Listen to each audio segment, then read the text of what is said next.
how do we start? You start. Okay, I'll start. Hi, I'm Melanie. I work as a copywriter for IKEA Communications. My name is Martin, and I work as a creative leader at IKEA Food. But at the time when we went on this trip, I was working together with Melanie as an art director at IKEA Communications.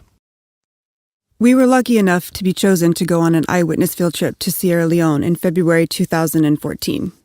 Okay, so every year, IKEA runs 2 good cause campaigns, Soft Toys for Education and Brighter Lives for Refugees. The money raised from these campaigns go to fund projects run either by UNICEF, Save the Children or UNHCR. Eyewitness is a program which sends IKEA co-workers working on good cause campaigns out into the field to visit some of these projects.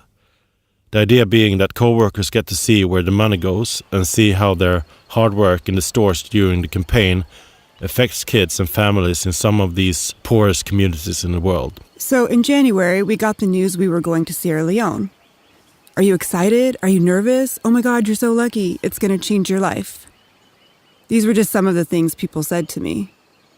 I didn't want to disappoint anyone with my vague answers, but the truth was I had no idea how I felt. I was in shock, and I couldn't really get my head around what was going to happen, so I just agreed with anything anyone said. Driving through Freetown, you felt like an excited child. Yeah, we were so taken in by the brightly colored patchwork of buildings, hand-painted signs and women's fashion. We couldn't stop shifting our gaze from left to right. We were so afraid we were going to miss something. The first official day of the trip, we met with UNICEF, and they briefed us on what would be an 8-day field trip. The plan being, we would visit schools and clinics from Port Loko to Makeni and all the way up to Kampala, covering a distance roughly 300 kilometers. Visiting the women's clinics, we were confronted with our assumption that breastfeeding is the most natural thing in the world, and that those living in poverty would obviously choose breastfeeding because it was readily available and free. Of course, we were totally wrong. Because of cultural and traditional reasons, a lot of mothers don't breastfeed, which leads to poor nutrition and disease. The clinic we visited, and many others like it, are on a mission to teach women this quote-unquote most natural thing in the world. We saw through their hand-recorded charts that their efforts are paying off. Fewer babies were malnourished or dying. We followed the nurses around the clinic, watching them work. Upon entering a tiny little room, we saw one of the nurses pricking the finger of a pregnant woman and putting the blood on a testing stick. We asked another nurse, what is happening? She told us the woman was being tested for malaria. Yeah, so we asked, when should we get the answer? And she told us it just takes a few minutes. Then she showed us a testing stick. The result was positive, and we were taken by surprise and didn't really know how to react. The feeling was just like, oh my God, what will happen to her? But the nurse reassured us it was fine. Finding out the result was a relief for the woman because she would get the treatment. 2 pills a day for 3 days, and then she would be free of the disease. We found ourselves with a large group of kids who had a day free from school. So with the direction from Mayata, one of our UNICEF guides, a relay race was organized. Depending on how you look at it, it was either a triumph or a tragedy. Those kids wiped the floor with us. It was like watching a race between an elephant and a cheetah. Yeah, and it was really, really fun.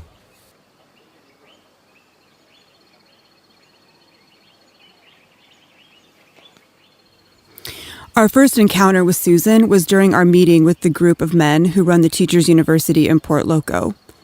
We were all sitting around listening to these old men tell us about the university and the programs it teaches. But a group of women had gathered outside the gazebo where the meeting was being held. One woman in particular would chime in with insightful answers to the questions we were asking. After the meeting finished, we all talked about how impressive she was. She was so outspoken and so spontaneous. We decided we wanted to come back and interview her, so we did.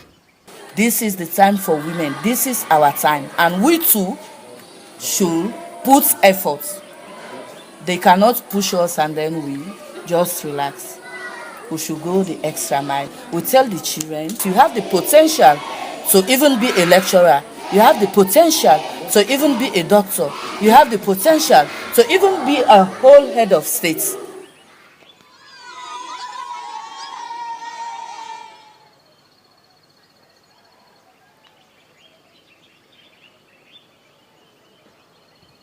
The first school we would visit was a 45-minute drive outside of Makeni. We were eager to get out there and see what it was we were there to see. Ibrahim grew up in a tiny village not far from the school he now teaches at. He completed his teacher's training, and instead of going to Freetown to try and make more money, as so many others do, he came back to his home village to teach at a local school. And we were invited to watch him teach that class, and it was really clear he loves what he do. And the kids in the class are really lucky to have such a passionate and engaging teacher. Yeah, it was humbling to watch him teach this jam-packed class with the most basic supplies. Things we would regard as rubbish, rocks, old plastic bags, and water bottles.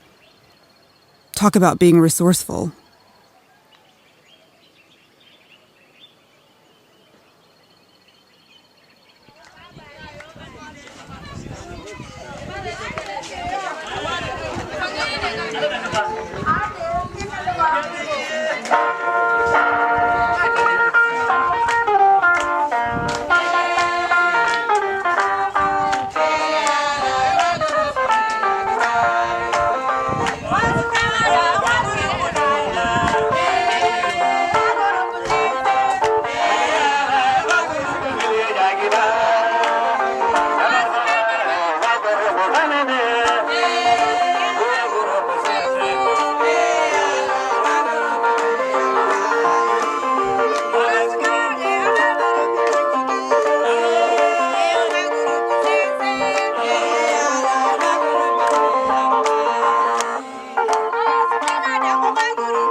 If one thing became clear over the 8 days we traveled around Sierra Leone, it was that women are driving positive change and progress in the country.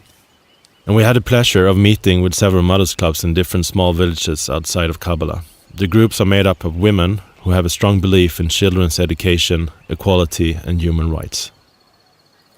The clubs focus on the education of children living in their community. If children don't show up at school, representatives of the Mothers Club go and speak to the parents directly. If a child is working, they will do their best to convince the parents to send the child to school instead. They also intervene to stop child marriages of girls in their community, like Fatuma. Yeah, Fatuma was married off to a local policeman at the age of 16.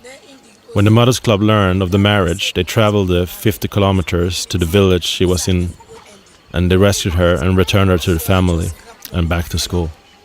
Now she acts as a mentor to other young girls in her community and has plans to be a nurse after completing her education. You want to be a nurse? Yes.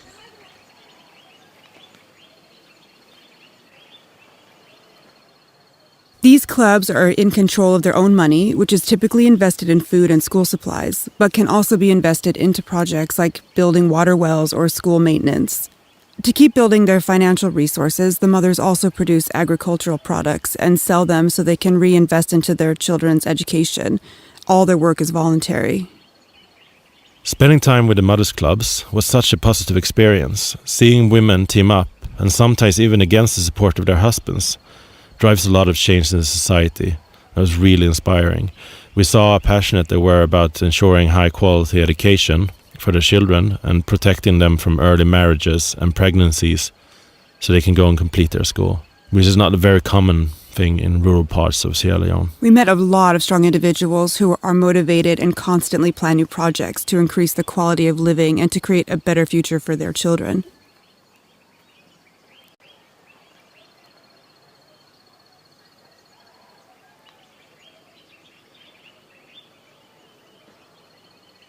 During the last evening in Kampala, day before heading back to Freetown, we wanted to have a farewell dinner with Isa, our main UNICEF contact and guide for this trip. He's out in the fields 5 to 6 days a week, all year round, going from villages to villages all across of Sierra Leone. So I asked him, what drives you to do what you do? And he answered that he has this kind of picture in his mind of the furthest, nearly impossible to get to jungle, and beyond that there's a village, and in this village there's a tiny hut. And in the tiny hut there sits this small child in need of a vaccine and an education. And he sees it as his duty to get that vaccine to that child and to get that child to school.